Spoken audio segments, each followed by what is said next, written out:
Howdy. Welcome to Old El Paso. What you see behind me are the streets of El Paso in 1880, 1890. We're going to share with you a little bit of that history today. We're going to talk about a couple of things. People like Wyatt Earp spent one night here, said it was too dangerous. He went west to Tombstone.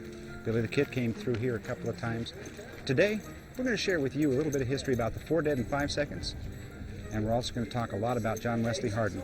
Killed over 40 people before he met his demise. And thank you for joining us in El Paso. A little honeysuckle. Don't mind if I do.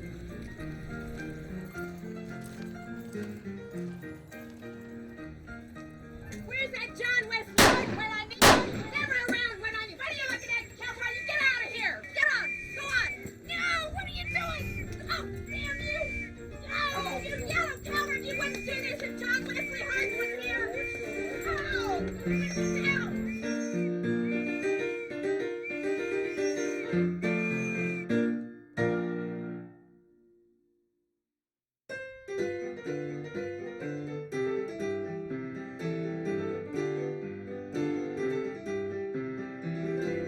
This is downtown El Paso. Today it's filled with people shopping, hustling and bustling from one destination to another. But from 1875 to roughly 1895, this was the most man-killing intersection in the American West. This is modern-day El Paso's Camino Real Hotel, formerly the Paso del Norte Hotel, built in about 1912 and a cattleman's hotel. Prior to that, this was the Bendal Saloon, was also the city post office. It was a stage stop. It was the Manning Brothers Saloon. Essentially, it was the core of Old El Paso, the man-killing intersection of the American West.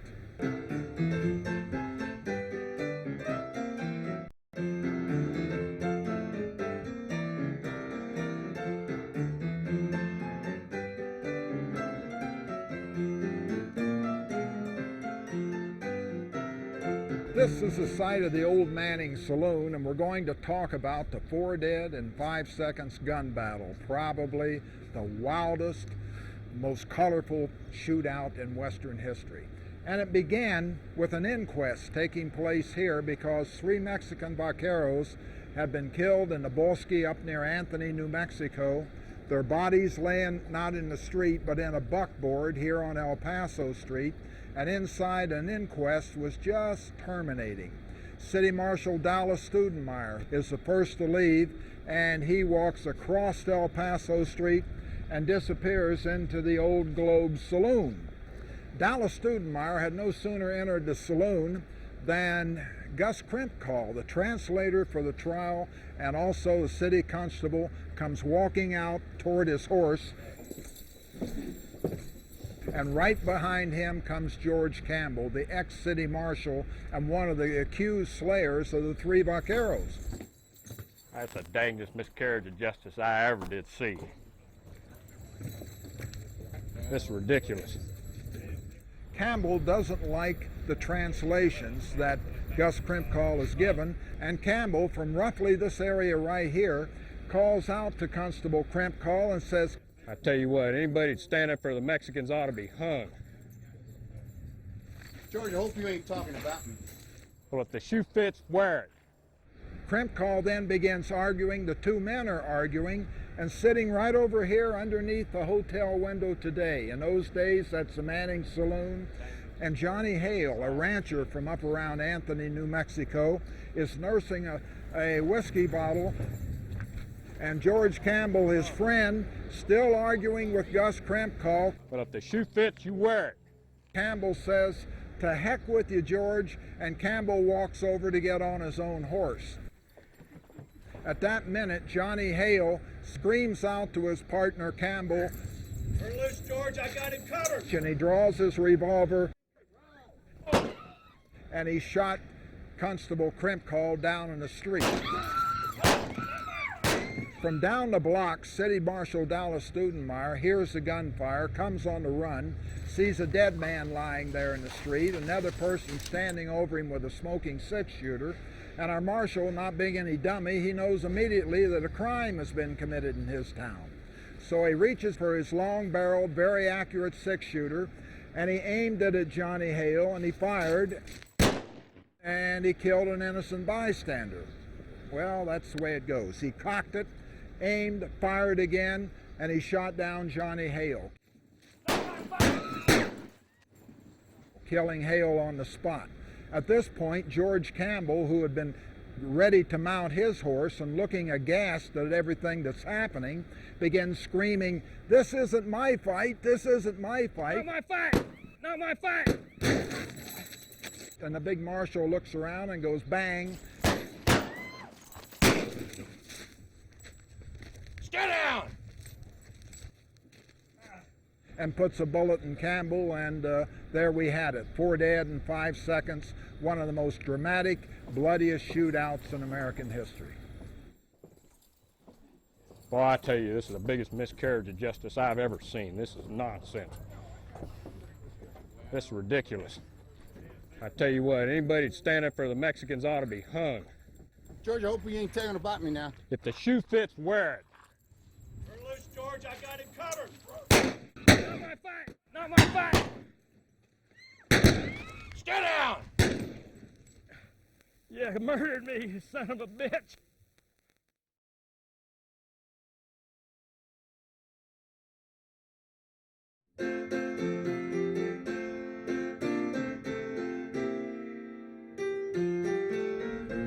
Like a lot of gun battles, the 4 dead in 5 second shootout had its sequels. Bear in mind that Dallas Stoudenmire had been on the job as city marshal for 3 days when the 4 dead in 5 seconds gun battle took place. Prior to that, another man by the name of Bill Johnson had applied to the job of city marshal, but Bill Johnson drank a lot. Bill Johnson had been city marshal for less than a month when he was terminated due to heavy drinking.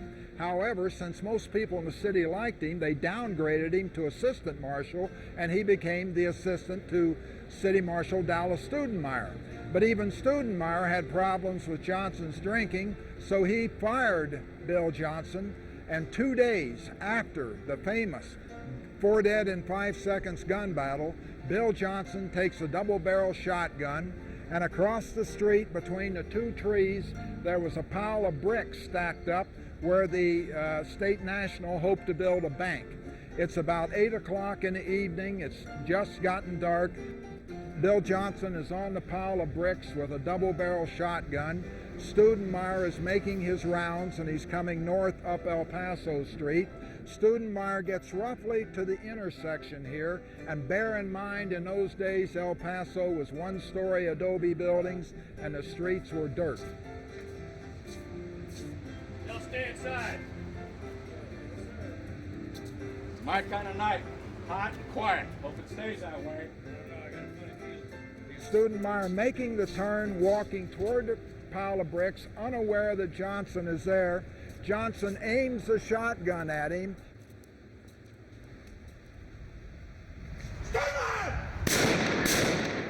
Goes boom, boom, fired both barrels and missed.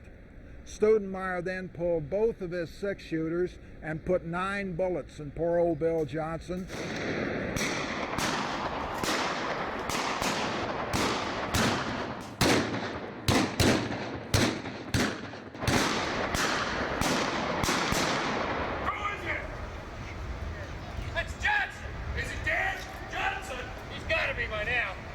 The Cowboys.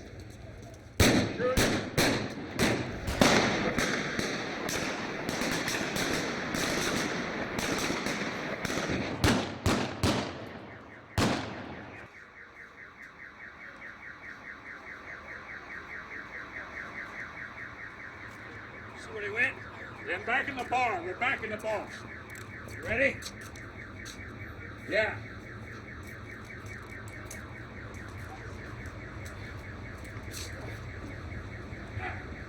Poor old Bill Johnson fell dead there on that pile of bricks, was later buried about 2 blocks from here where the El Paso Public Library is today. And when they moved him to the present Concordia Cemetery, some people wondered how he was doing, so they pried the lid off the casket, and according to some witnesses, Bill Johnson was looking better than some of the people were who were staring down at him. But at any rate, Johnson is today in Concordia Cemetery, and Dallas Stoudenmire in those days was now a high-flying city marshal responsible for the 4 dead and 5 second shootout, plus the very dramatic closure with the slaying of Bill Johnson across the street.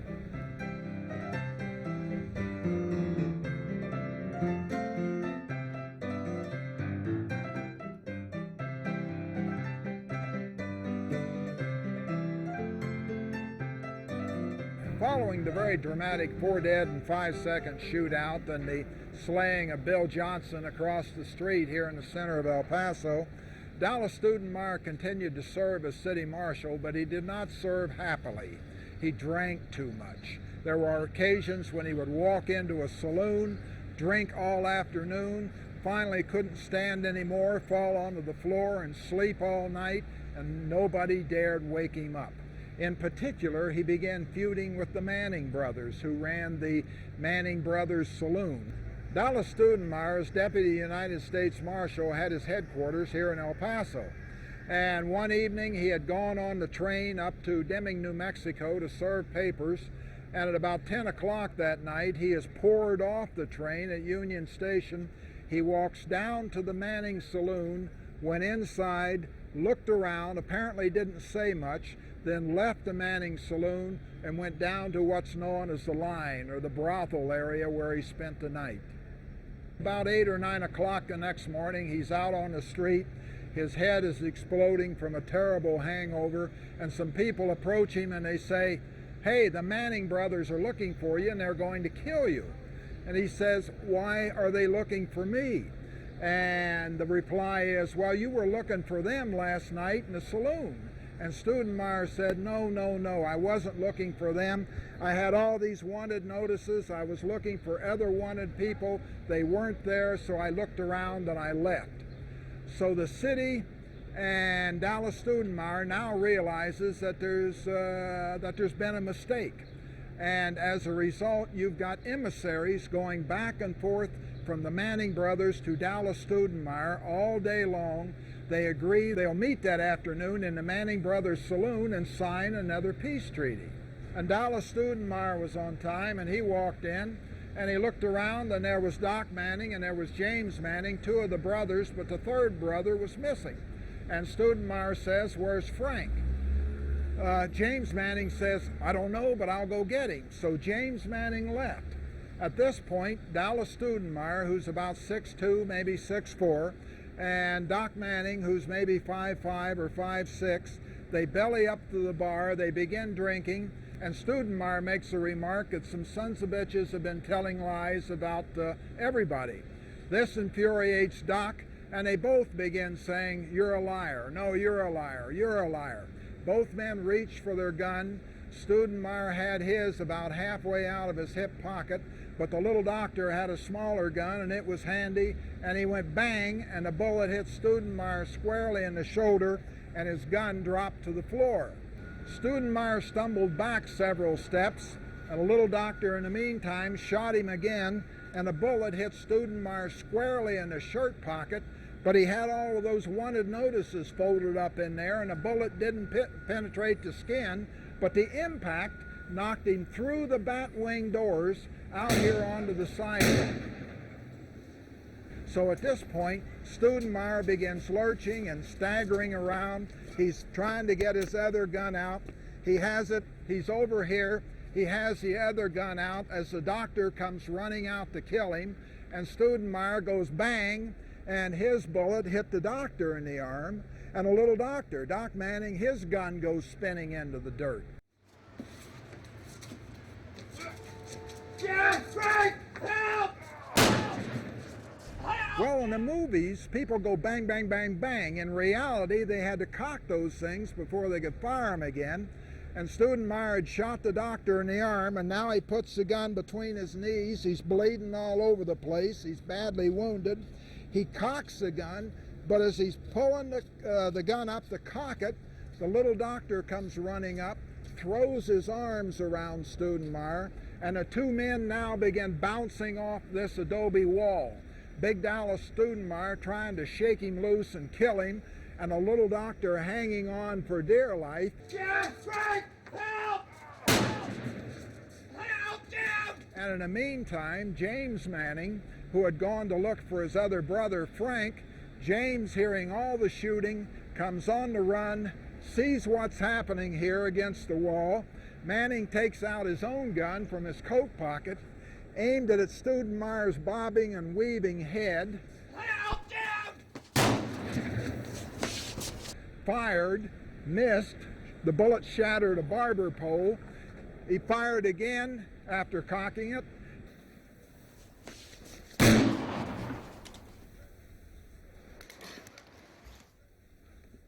The bullet hit Stoudenmire right behind the right ear, and he fell dead there on the sidewalk with a little doctor on top of him, and a little doctor wildly beating Stoudenmire over the head with his own gun. Stoudenmire was stone dead. The Masonic home paid $15 for a suit. They also paid train fare, and they shipped him for burial down to Columbus, Texas.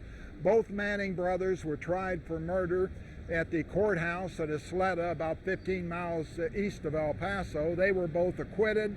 They lived in El Paso for perhaps another year and then moved on, and Doc Manning died in Arizona, and James Manning, who had actually slain Dallas Stoudenmire, died in Los Angeles, California, and is buried in Forest Lawn, the burial place of all the movie stars.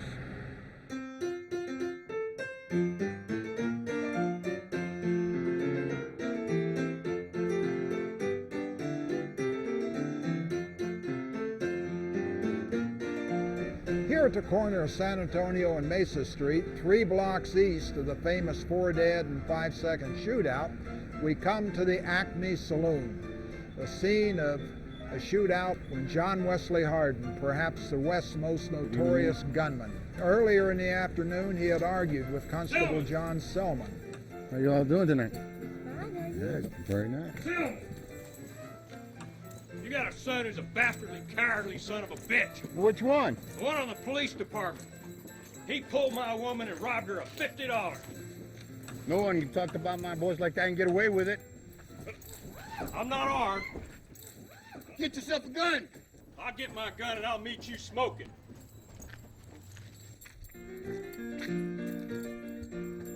The two men were obviously very upset with one another. At about 10 o'clock that night, John Wesley Hardin came walking down San Antonio Street, entered a door that was at this exact location. The bar was right inside the door. He walked down to the end of the bar, but it was a little bit crowded, and he came back to the head of the bar, only about 15 yards from where I'm sitting now. We'll take care of this right now. No, not tonight. No. All right, sir. All right. Okay, sir.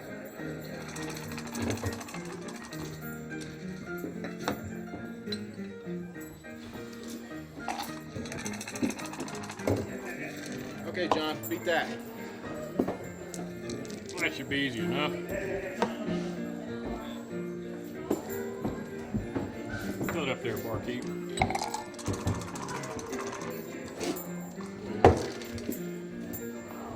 In those days, the men rolled dice for the drinks, a game called Ship Captain and Crew.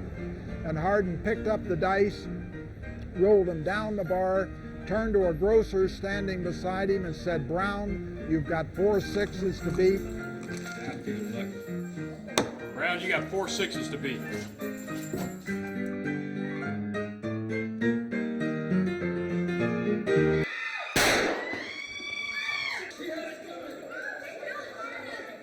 And at that moment, Constable John Selman walked through the door, fired 4 quick shots.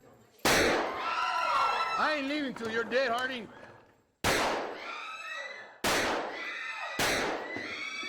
The first one hit Hardin in the back of the head.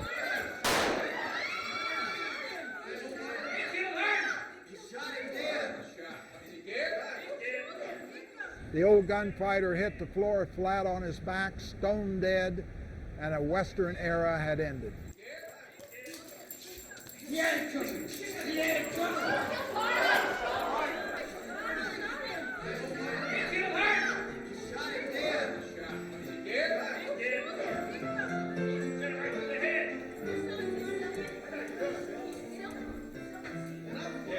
The body of Hardin was cleaned. The newspaper said that except for being dead, he was in pretty good shape, and he was buried out in Concordia Cemetery in El Paso, where today his grave is still El Paso's best-known tourist attraction. And I shot them. We buried them on the banks of a river there, where nobody would know about it. And that started the life of John Wesley Hardin. For those who would like to visit with John Wesley Hardin, the grave is always open at Concordia, or once each April. Each year, there is a walkthrough in which characters play the part of Hardin and other romantic historic figures in El Paso's early turbulent history. Now, guys. All right, we want that reward money. We want it now. We're taking you to jail. Put the gun away. Stay down. Stay down. Stay down.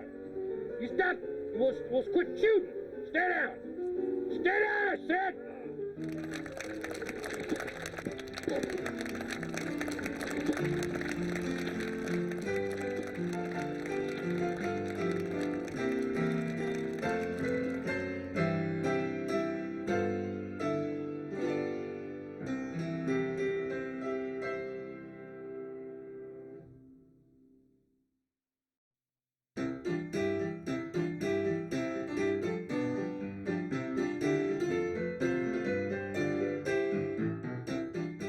Old El Paso was a wild and wicked border town. Why, even us ladies carried guns and had our share of gunfights. One of the most famous happened on a warm April night in 1881, right here on Utah Street in South El Paso, where shady ladies ran what we called boarding houses. My fine establishment, though, had its competition in a one Miss Etta Clark, a madam who was forever roping away my girls and my clients.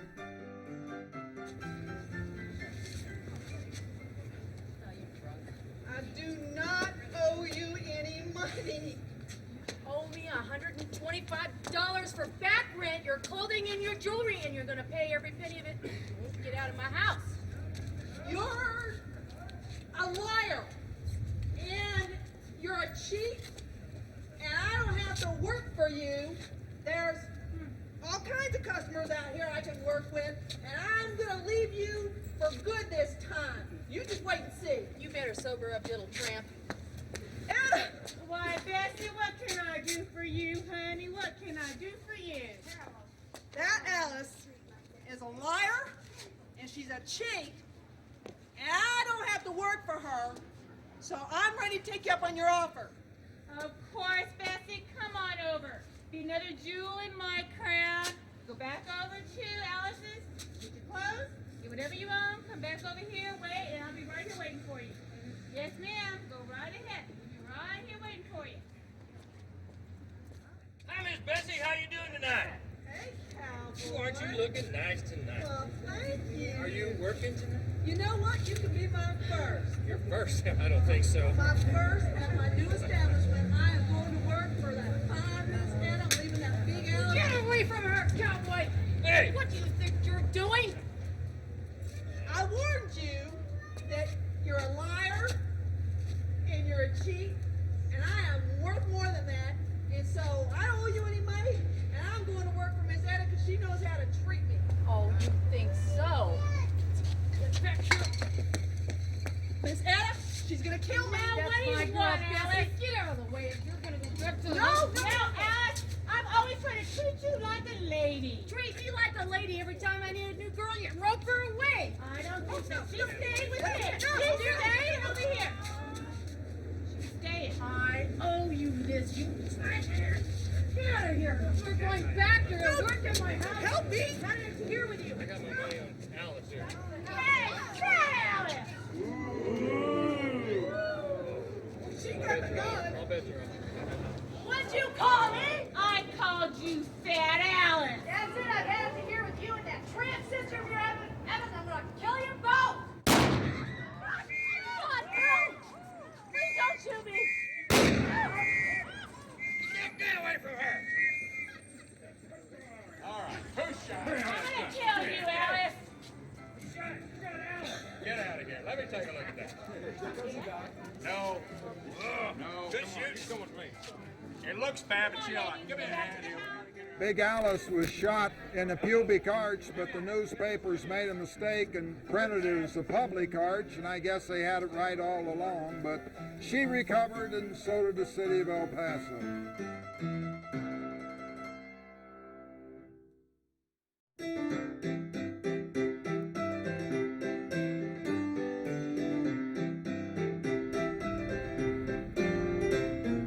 We're at the alleyway right off of San Antonio Street, and this is the original building of the old Wigwam Saloon, one of the top 5 saloons in El Paso. John Wesley Hardin at one time owned a half interest in this saloon. You did your drinking downstairs, which was legal, and your gambling upstairs, which at that time was illegal, and there was a stairway coming down into the alley. And John Selman, who had slain John Wesley Hardin, he has gone on trial. It's a hung jury. He is waiting to be retried again, and he is on Easter Sunday, 1896. He's doing what all gunfighters do. He's getting roaring drunk. It's late at night. John Selman comes down the stairway into the alley, and who does he encounter but Deputy United States Marshal George Scarborough? Well, John Selman has a young son, John Selman Jr., who's in jail over in Juarez, and Selman asked Scarborough for some assistance in getting his son out of the Juarez prison. Scarborough refuses.